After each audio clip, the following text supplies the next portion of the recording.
Televisa presenta Televisa del Golfo, porque todos somos uno, presenta.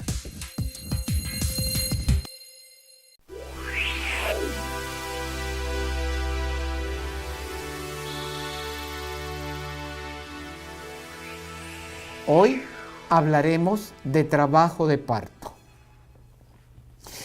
El objetivo de la vigilancia fetal antes del parto es asegurar el bienestar fetal y estar preparados ante cualquier complicación del nacimiento. Es necesario que para llevar a cabo esta vigilancia fetal contemos con médicos ginecobstetras calificados en la monitorización intraparto y también de un hospital que garantice la seguridad de mamá y del bebé ante cualquier eventualidad. Es importante que este ginecólogo esté certificado, que sea una persona que está actualizada en todo en lo que se refiere a su especialidad.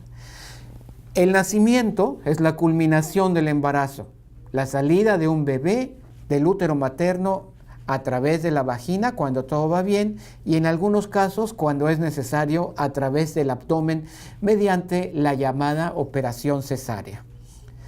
Para hablar sobre este tema, hoy hemos invitado a la doctora Cristina Pichardo de la Rosa, ginecobstetra de Hospital Semaín. Quédate con nosotros, aprovecha la oportunidad para obtener la información de primera mano sobre el trabajo de parto con la doctora Cristina Pichardo de la Rosa. Vamos a la entrevista en Familia Semaín. ¿Qué es el trabajo de parto? Bueno, el trabajo de parto es la culminación de la gestación. Está dada por factores activos y pasivos en donde vamos a tener como objetivo la expulsión del producto, hablamos del bebé, la placenta y sus anexos. Y en este proceso sabemos que puede ser inducido o puede ser en forma espontánea en las mujeres. Si definiéramos el parto, es la expulsión del producto de la gestación, vamos a hablarlo así. ¿Y cómo se lleva a cabo todo ese proceso? ¿Cuáles son las etapas del parto? Bueno, el trabajo de parto empieza en una forma pasiva. Primero empezamos a saber que la paciente ya llegó al término de su embarazo, aunque hay trabajos de parto que los clasificamos como partos inmaduros, que son bebés que nacen entre las 20 semanas de gestación a las 28 semanas de gestación. Los partos pretérmino, que son de las 28 a las 36 semanas de gestación, los partos maduros, que son de las 37 semanas de gestación a las 40 semanas de gestación, y los partos postmaduros, que van de las 40 a de las 42 semanas de gestación. Entonces, el proceso del trabajo de parto puede estar desencadenado por muchos factores. A veces pensamos, ¿por qué es un parto inmaduro? Pues muchas veces porque hubo una infección en el transcurso de la gestación y esa infección ocasiona actividad uterina, contracciones uterinas que no se deben de presentar en esa etapa del embarazo, ¿verdad? Pero si hablamos de un parto maduro, el parto maduro principalmente está desencadenado cuando el bebé ya tiene la posición adecuada y la cabeza del bebé es el propio que va a desencadenar el trabajo de parto por el golpeteo que tiene sobre el cuello de la matriz. Es cuando el bebé se empieza a encajar y entonces la paciente empieza a tener de repente actividad uterina, que son dolorcitos, pero no tan intensos. Hasta que ya esté completamente el cervix bien maduro, es cuando empiezan las contracciones más fuertes, más dolorosas, más frecuentes y más intensas, y entonces a partir de ese momento se puede desencadenar un trabajo de parto en fase activa. Todo lo anterior puede ser una fase latente, o sea, no una fase activa del trabajo de parto. ¿Cómo la futura mamá puede darse cuenta de que ya es el momento de ingresar al hospital? Nosotros siempre les damos datos de alarma obstétrica a las pacientes. ¿Cuáles son los datos de alarma obstétrica? Obviamente ya sabemos en qué momento se aproxima la fecha probable de parto, porque todos los ginecólogos les damos una fecha de aproximación, más o menos cuándo van a nacer el bebé, dependiendo de la fecha de última regla. Entonces, a partir de ahí les decimos a la paciente que tiene que estar vigilancia obstétrica en relación a los movimientos del bebé, que se esté moviendo perfectamente bien el bebé, porque el bebé, como dije, va a empezar a hacer movimientos de encajamiento, entonces eso quiere decir que está bien, es un bienestar fetal. Si la paciente empieza a tener salida de un tapón mucoso, que es muy importante, el tapón mucoso es más que nada el cemento, vamos a llamarlo así, que está cerrando el cuello de la matriz. Entonces llega el momento en que ese tapón mucoso se empieza a expulsar, ¿sí? Eso todavía no es una fase activa del trabajo de parto, pero tenemos que estar vigilando. Si la paciente empieza a tener salida de agua, de líquido, a través de la vía vaginal, estamos pensando en la fuente, ¿sí?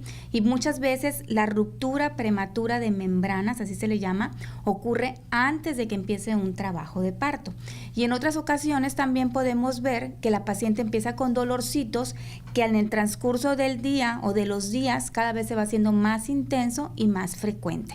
Entonces, ahorita que mencionaba la salida de agua, de la ruptura de la bolsa, ¿cómo es? ¿Sale un poco de agua? ¿Sale agua abundante? ¿Cómo es? Es una salida de un líquido en abundante cantidad que cualquier mujer piensa que se está orinando, pero no hay el esfuerzo de ir a orinar, o sea, no hay un esfuerzo que diga voy a ir a orinar y voy a sacar el chorro de orina, sino que simplemente puede estar dormida, puede estar en el súper, puede estar en la universidad, de repente le escurre muchísima agua que llega hasta los tobillos, ¿verdad? Es una salida espontánea de líquido sin necesidad o sin ganas de ir a orinar. Uh-huh. Muy bien.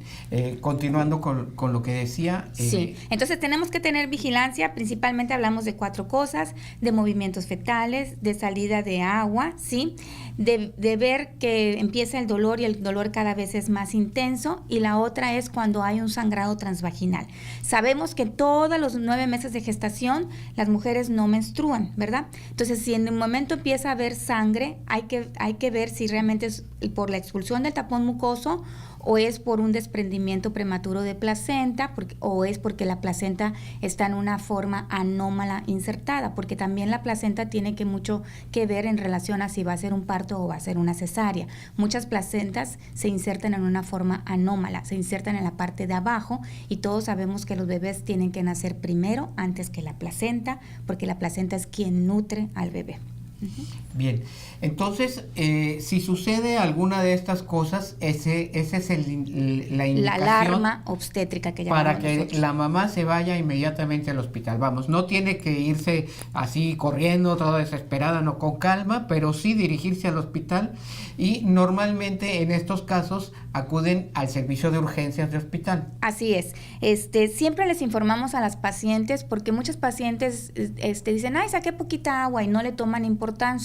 Es muy importante, aunque no haya sido un exceso de agua, que acudan al servicio médico de urgencias, porque muchas veces no solamente es un flujito, realmente fue una ruptura de membranas, pero que no estaba cerca del cuello de la matriz, sino que estaba un poquito arriba, entonces llamamos ruptura de membranas alta. Entonces es una fuga pequeña de líquido. Entonces a esas pacientes hay que hacerles una exploración vaginal para ver si está fugando líquido, y hacerle un ultrasonido para ver si la cantidad de líquido amniótico es la adecuada en ese momento o se está acabando el líquido, ¿verdad? Entonces siempre es necesario acudir a un servicio de emergencias obstétricas y no quedarse con la duda.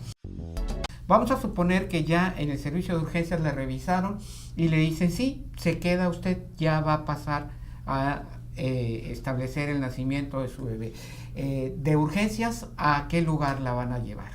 Bueno, la paciente cuando se va a ingresar es porque ya tiene una fase activa del periodo de trabajo de parto. El trabajo de parto se divide en 3 etapas. La primera etapa es empezamos con dilatación. Entonces, si la paciente empieza a tener contracciones y dilatación, es cuando ya la vamos a ingresar. ¿A dónde va a ir? Pues va a ir a una sala de tococirugía, tocoquirúrgica. En esa sala es una sala donde va a estar ella y un solo familiar que viene siendo su esposo. Vamos a hacer un monitoreo fetal.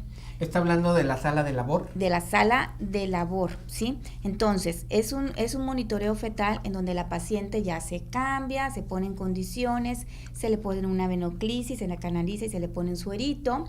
se pone un aparato que se llama tococardiógrafo. ¿Cuál es la finalidad de ese aparato? Ese aparato se pone para medir la frecuencia cardíaca fetal, el corazón del bebé, el latido del bebé, y se pone para medir la calidad y la intensidad de las contracciones uterinas. Ese aparato tiene dos finalidades: estar vigilando las contracciones uterinas y estar vigilando el latido cardíaco fetal. Entonces ahí nos vamos a dar cuenta si el latido fetal está adecuado cuando estamos estableciendo las contracciones, que el bebé no tenga datos de hipoxia fetal, o sea, de falta de oxigenación. ¿Cómo manifiesta un bebé datos de hipoxia fetal? A través de un latido cardíaco o muy aprisa, que se llama taquicardia fetal, o muy lento, que se llama bradicardia fetal, ¿sí? Entonces, tenemos que tener una basal de latido cardíaco fetal, que vamos a medirlo entre 120 a 160 latidos por minuto. Si el latido cardíaco fetal aumenta más de 160 latidos por minuto, eso nosotros le llamamos taquicardia fetal. Y si el latido cardíaco fetal baja por abajo, la redundancia, de 120 latidos por minuto, a eso nosotros le llamamos bradicardia fetal, ¿sí? En estos dos casos es de lo que los médicos llaman sufrimiento fetal. Sufrimiento fetal, exactamente, porque a través del monitoreo, como estamos dando cuenta que hay una contracción, el bebé tiene que tener una respuesta adecuada en su latido cardíaco. Pero si ese bebé no responde adecuadamente, sabemos que nos podemos dar cuenta que va a empezar con datos de sufrimiento fetal agudo, ¿verdad? Entonces es cuando tenemos que intervenir ahí los obstetras. Es muy importante el monitoreo intraparto, o sea, dentro del trabajo de parto, que es la primera fase que les mencioné, que son las contracciones uterinas y que empieza a dilatar el cuello de la matriz. ¿Cuánto tiempo suele permanecer una paciente en esa sala de labor antes de que la pasen a la sala donde van a nacer el bebé? Eso es en cada persona diferente. Si tenemos una paciente que es primigesta, o sea, que es primeriza, que por primera vez va a ser mamá, un trabajo de parto puede durar hasta 20 horas, ¿sí? Y si tenemos una paciente que ya va por un tercero o un cuarto bebé, ese trabajo de parto es muy rápido, unas 6 a 8 horas. Entonces, el relación a las horas es muy diverso en cada paciente, dependiendo de cuántas gestaciones ha tenido, ¿sí? O si ha tenido... Hay veces que es una cesárea previa y nunca ha dilatado ese cuello de la matriz, entonces va a tardar mucho más, ¿verdad? Estamos hablando de que esta paciente permanece en ese lugar llamado sala de labor. La sala de labor es un lugar que se encuentra en el área ya de los... Pues esa es un área para nosotros considerada como un área blanca, un área estéril, en donde no puede entrar cualquier persona. Por ejemplo, en los hospitales están aisladas las pacientes, o sea, no entra ni el familiar. Pero como estamos hablando de un hospital, una zona particular, entonces ahí entra el familiar directo, que es el esposo, pero ya entra cambiado, o sea, entra con una ropa quirúrgica, no puede estar con ropa de la calle. Porque de ahí van a pasar Porque ya de ahí al está quirófano. Directamente la sala de expulsión, que son los quirófanos, ¿verdad? Y esa es una área totalmente estéril, totalmente blanca, en donde no entra nadie más que los médicos y las enfermeras encargadas de esa área. Muy bien, ya que pasan a la paciente de la sala de labor a la sala donde van a nacer el bebé, ¿qué es lo que sigue? Bueno, ya en la sala de expulsión, la paciente va a empezar a tener... Pasamos a la sala de expulsión porque la paciente ya tiene más dolores y entonces hablamos al anestesiólogo para que venga a dar una analgesia obstétrica. La analgesia obstétrica se da en una sala de quirófano porque ya es una punción del área lumbar en donde lleva ciertos medicamentos y ya interceden más personas en ese procedimiento. Entonces ya estamos en la sala de expulsión, ahí se va a dar una analgesia obstétrica para disminuir la intensidad del dolor, pero la paciente sigue con contracciones uterinas. Y va a seguir sintiendo. Y sigue sintiendo, no está dormida, es solamente el disminuir la intensidad del dolor. Tolerable el dolor. Entonces ya está ahí el anestesiólogo, ya le pone su bloqueo peridural y estamos todos nuevamente, el pediatra, el ginecólogo, haciendo una vigilancia estrecha porque esa paciente ya está próxima a la segunda fase del trabajo de parto, que va a ser la dilatación completa y la expulsión del bebé. ¿Cómo es que se lleva a cabo la anestesia? Porque es una de las cosas que más dudas hace que surjan en las personas. Y a través de las redes sociales nos han estado preguntando que si se corre el riesgo de lastimarse a través de lo que llaman algunas personas la raquia, ¿verdad? Y qué es realmente, cómo se lleva a cabo este procedimiento de analgesia. Este procedimiento es muy seguro. Sí hay mucho temor porque piensan que les van a picar la médula, los nervios, que van a quedar paralíticas, etcétera. Pero bueno, son solamente mitos que no son reales. Cuando llega la paciente al área de quirófano, la paciente se va a colocar en una posición acostada de lado, presentando la espalda al anestesiólogo.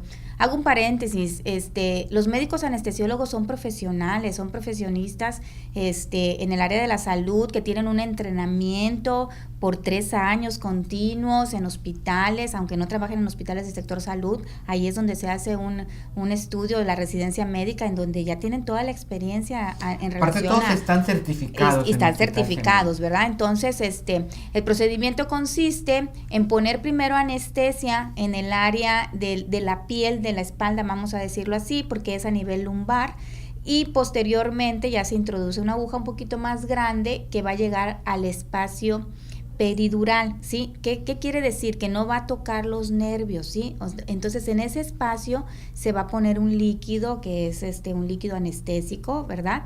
Entonces, lo que va a ocasionar es un adormecimiento, vamos a decirlo así. No es quitar totalmente la sensación, no es como una anestesia general que te duermes y que te pasas a otro plano. Siempre estás consciente de lo que está sucediendo a tu alrededor. Estás escuchando, viendo, puedes hablar, puedes platicar con tu esposo, o sea, estás totalmente en tus 5 sentidos. Solamente lo que tienes es un adormecimiento que va un poquito por abajo de las tetillas, hacia todo el abdomen y a las extremidades inferiores, ¿verdad? Es un adormecimiento.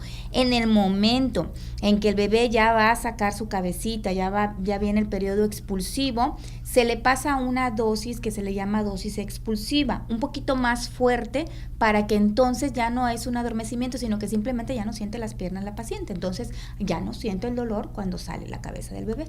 Uh-huh. Muy bien. Y ¿cuáles pueden ser las complicaciones que se pueden presentar en el trabajo de parto? Pues las complicaciones pueden ser intraparto y posparto.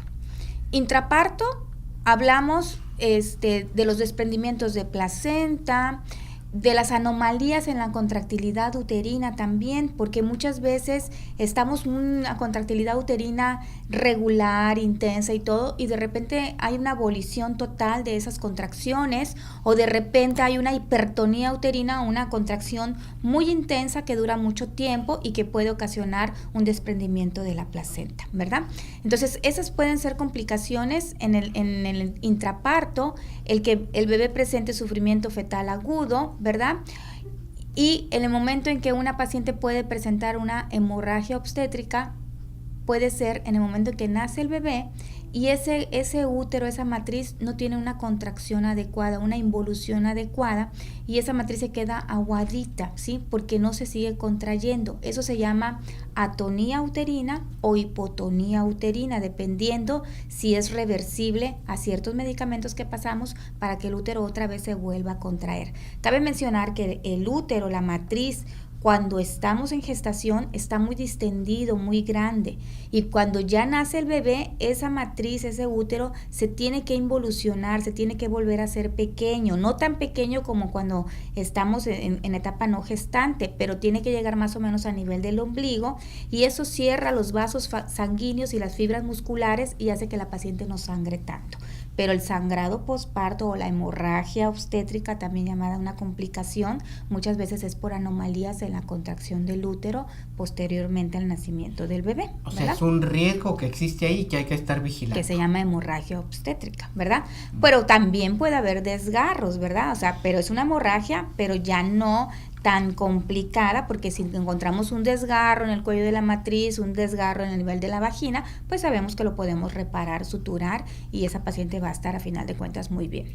Ya que estás mencionando el desgarro, hay un aspecto que causa también muchas preguntas en las pacientes que están a punto de que su bebé nazca, y esto es la episiotomía.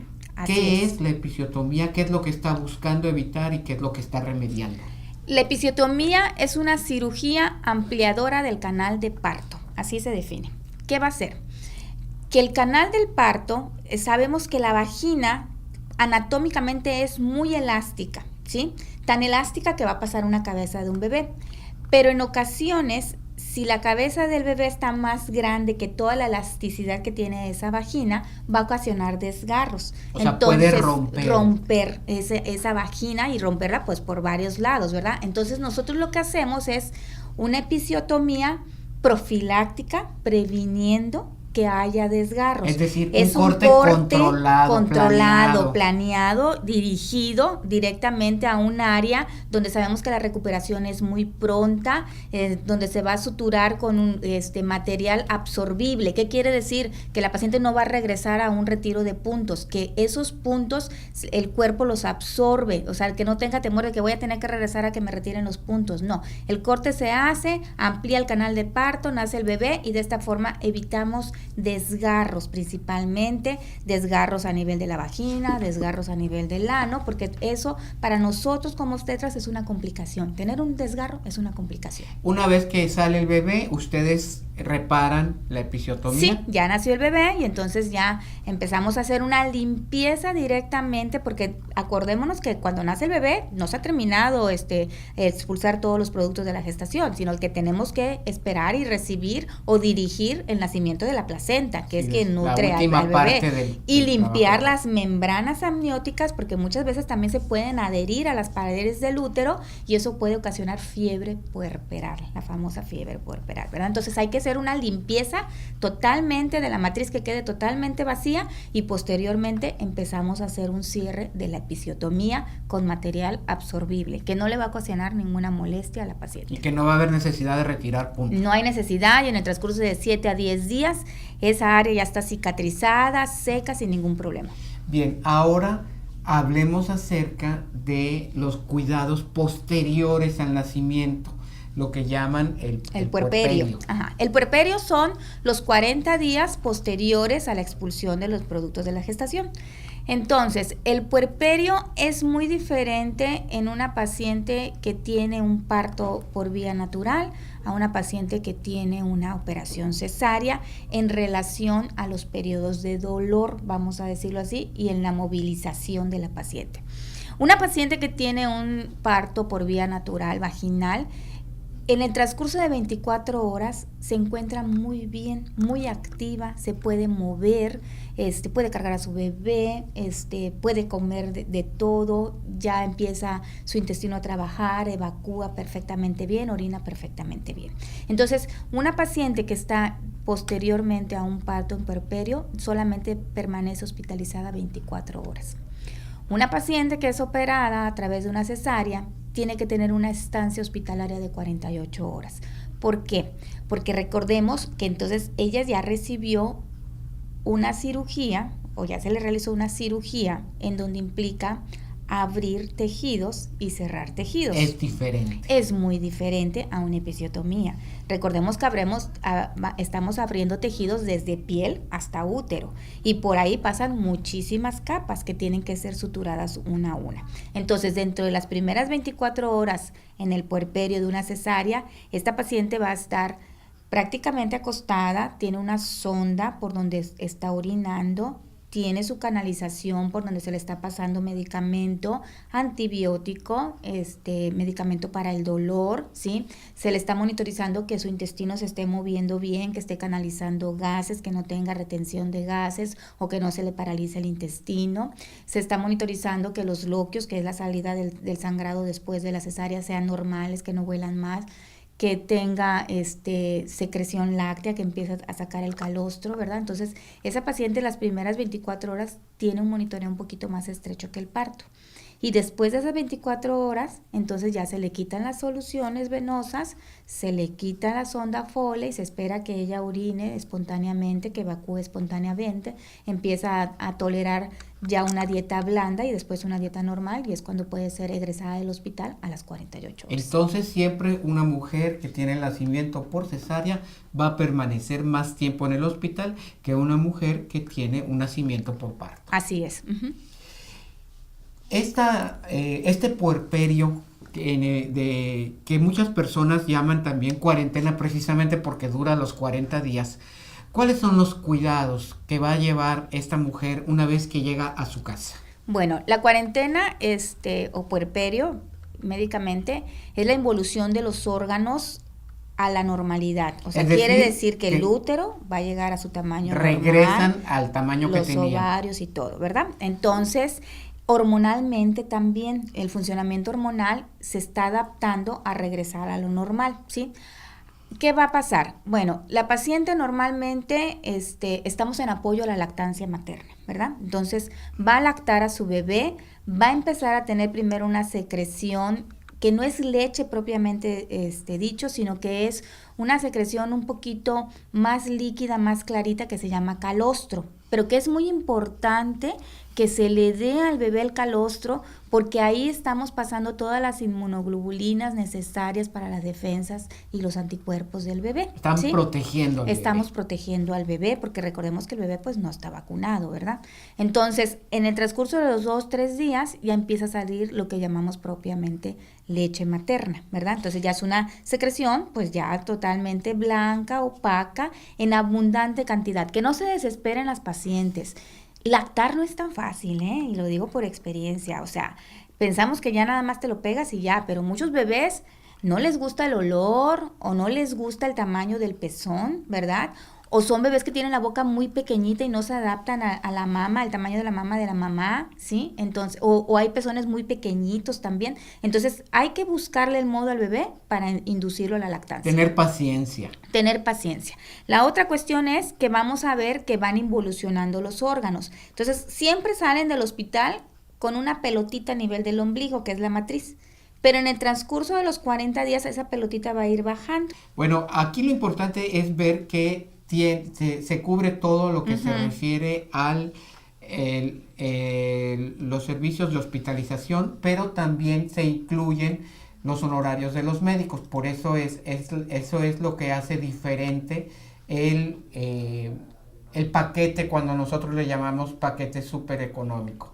La cesárea cuesta 24,000 pesos, incluye todos los honorarios de todos los médicos, la hospitalización, nada más que aquí la hospitalización dura 36 horas y el parto tiene un costo de 15,900 y la hospitalización es por 24 horas. Exactamente, y esto es lo que se refiere al paquete súper económico, pero hay otro paquete, doctora, que es el paquete con el médico tratante. En el paquete del médico tratante, ahí sí van aparte los honorarios médicos, porque el médico lo escogen ustedes y escogen el anestesiólogo y el pediatra. Y aquí la ventaja es que todo lo que se refiere a los gastos hospitalarios ya están paquetizados y únicamente vas a pagar en el caso del parto 10,950 pesos y en el caso de la cesárea 20,700. Y eso ya incluye todo. Lo único que no se está incluyendo es honorarios médicos. Que eso los vas a platicar tú con tu médico. Con el médico tratante. Para ponerse de acuerdo. Pero también tenemos un servicio que se llama Alivio Capital, donde te proporcionan un crédito para la atención de tu evento obstétrico. Esto es muy importante de tratar, porque en este momento hay una promoción para que puedas tener 6 meses sin intereses a través de Alivio Capital, o si tú quieres pagar en efectivo de contado, se te hace un 10% de descuento como una ventaja, y esto es únicamente desde aquí hasta el 31 de diciembre. Así es, y las personas que pues sabemos que van a tener sus bebés en enero y febrero pueden tener un apartado en esos paquetes para que no pierdan esa oportunidad de tener esa oferta. Y que se respete el precio, se respete la promoción.